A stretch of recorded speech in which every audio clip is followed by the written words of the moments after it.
Guys, may nagtinda ng tilapia yan sa may di ba nagwawalis ako sa may bakuran, tapos may dumaan na naglalako ng tilapia.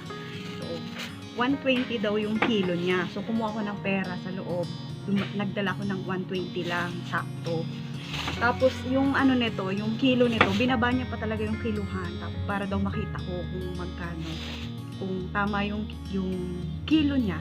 So yun, ang kilo nito 130, pero sabi niya di na magparaisip ka. So ibig sabihin sa term namin, di na magparaisip ka. So meaning hindi na daw siya mag-iisip, kahit na 130 to, okay lang.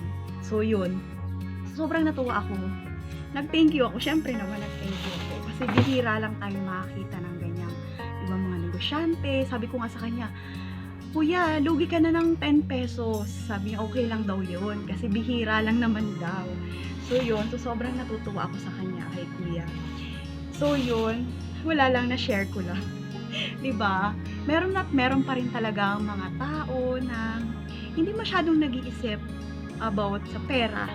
'Di ba, kung lugi man siya, 'di ba, kung nakuha man na ano man siya, nalugi man siya ng 10 pesos, 'di ba?